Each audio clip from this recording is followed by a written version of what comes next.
one lens, 4 cameras.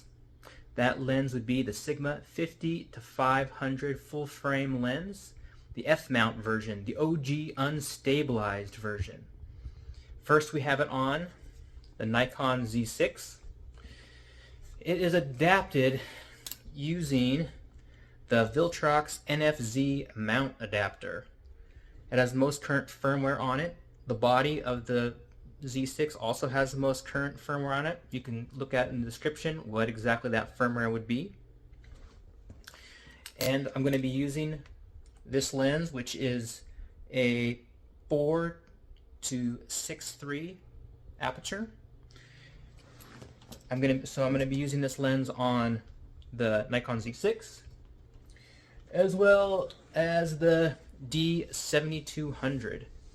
This is a native F-mount camera, so I do not need any kind of mount, although the lens and camera body firmware are the most current, and I'll put that in the description as well.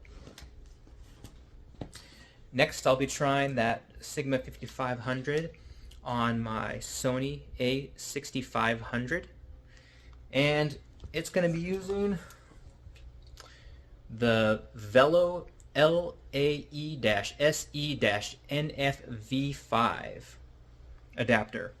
So it's going to be F-mount lenses to the E-mount body.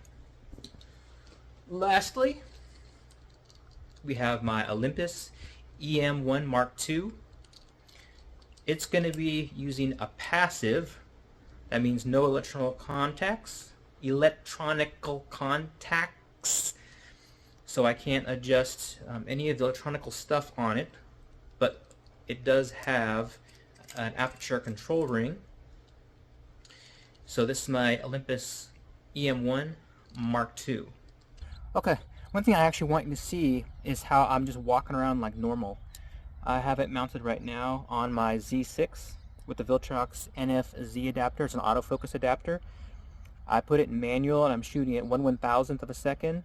I set it to stay constantly f6.3, and ISO is set to 250. It's a bright sunshiny day right now. I'm just going to take some random pictures of the tree, things like that, and that way you can kind of see how much I have to be stable or not stable at all, and then I'll show you later the photos that come out of there.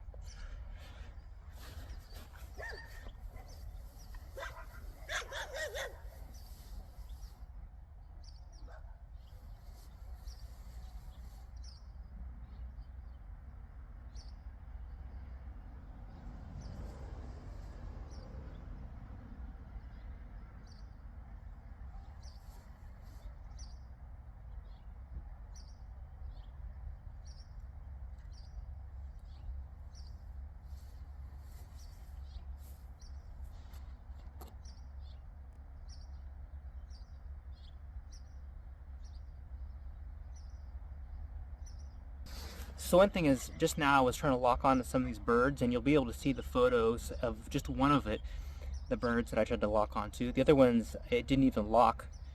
It was doing the in and out focus. I do this for football, and it worked out okay, but these...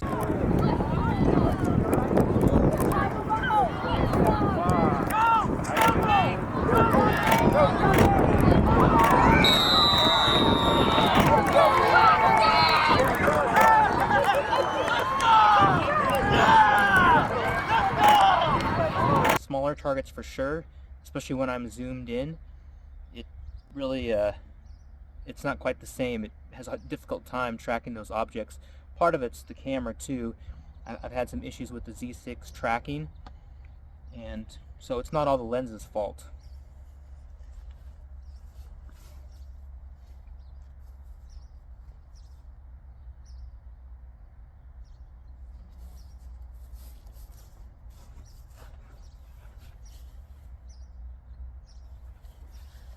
Oh, and also I'm going to take them at the widest, which is the 50, and also at the 500, so you can see how it looks all the way in, all the way out.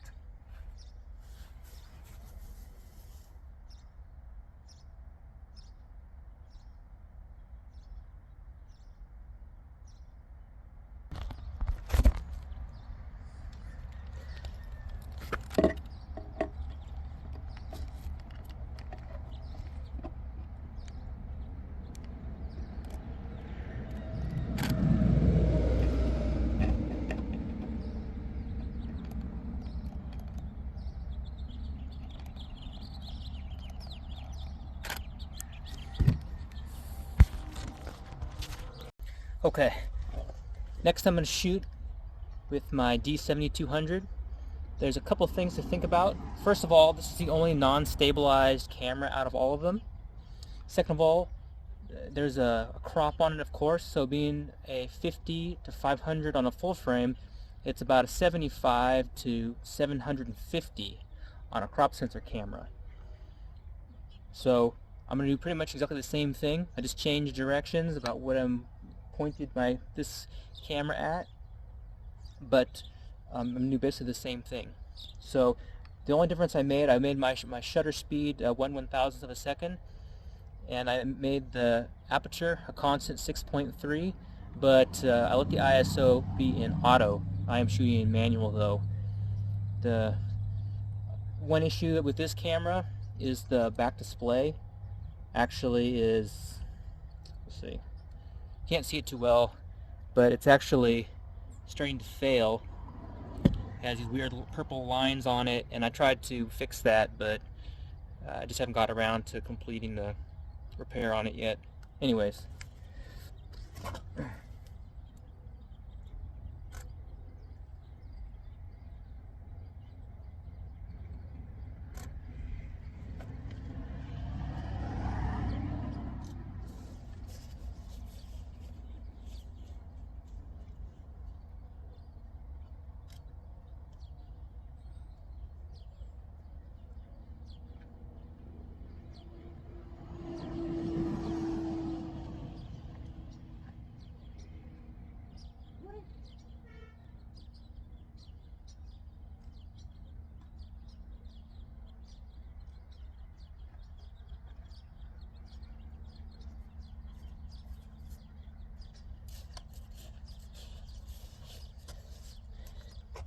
and there you go.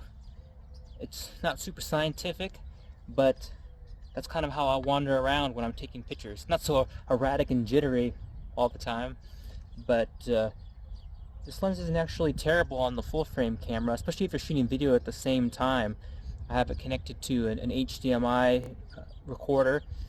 On this, I don't do that because otherwise, since I only have the optical viewfinder, I can't see what I'm doing and record at the same time.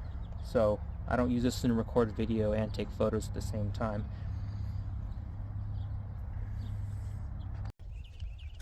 Okay, here we are with the Bigma mounted on the Sony E-A6500 using the autofocus Vello LAESENF V5 autofocus adapter plus some hyphens.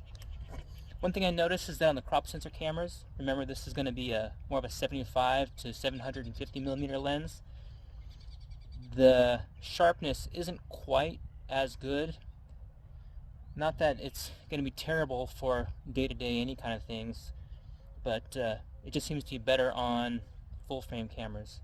So I set this on the same 1/1000th of a second shutter speed and set my f-stop at 6.3. The ISO is set in auto at 6300, and I'm just going to do my regular walking around thing, taking a couple of photos. So one thing is that in the longer end, it seems to be either at lower light or on the APS-C or smaller sensors, the focus speed is not quite as fast. So that's just something to know, that if you're trying to focus on something very small, running away in the distance, it's going to seem to be a lot more difficult on the camera and the lens and you. Now I have it set to go in the monitor just so that you can see, let's see, find something to focus on. Let's see, press autofocus. I'm holding it down. Oh, did I see it in there somewhere? Okay, there, the little green things popped up. Okay, so let's focus on the wheel somewhere. We're gonna let the camera decide. And I'm gonna press autofocus. I hear going click, click, click, click, click, but don't see it finding any focus on anything. There we go. it kind of came up around the center of the axle. Anyways, that's all the way out at 200 millimeters, or what's that, 300 in APS-C. Let's try something closer, so more like at 75. Here's just some grass, pretty much just in front of us. Let's see, just randomly, I'll just press the focus and hopefully it will focus on something in there pretty quick. Whoop. I mean, it's still hunt, back and forth a little bit. We may be too close to it, but oh no, it found it. It took a couple of seconds. So if you're trying to focus on something, it may be good just to pre-focus a little bit on it and be tracking that before you actually want to take your photo. Because if you try to lock onto it when you want it now, you might not always get what you want when you want it. So be prepared to miss more than a couple of shots unless you are prepared to be doing some pre-focusing. Okay, so in this one, I'm going to go ahead and just focus on the motorcycle. Holding. Well, it didn't say it found anything, but it looks sharp enough, so I'm just going to, oh, now it said it found something. Oop, took the photo. Okay. Now, I'm going to try on the garbage can just a little bit farther away, and I'm going to press and hold and click so it'll focus and take a photo when it's ready. That was a long click. That was probably a second or two. Something close by. Let's see. These plants right at this black pipe to my left. I'm going to press the button right now. Took the photo. I don't know if it's focused on anything. Let's try it again. Hopefully it'll focus on the black pipe. And then I click. Boom. That was pretty fast. Let's try changing the autofocus. Focus area is wide right now. I'm going to set it for center, and then I'm going to choose something. Let's see.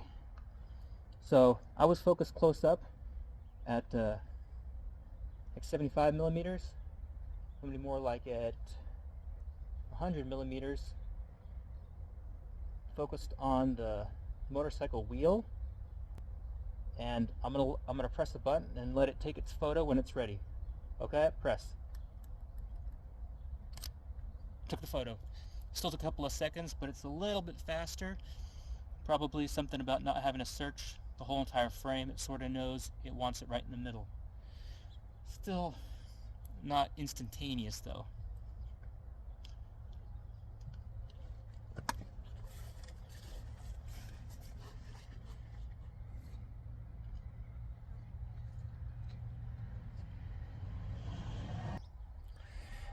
So here we are, down to our last camera, the Olympus E-M1 Mark II with the passive adapter.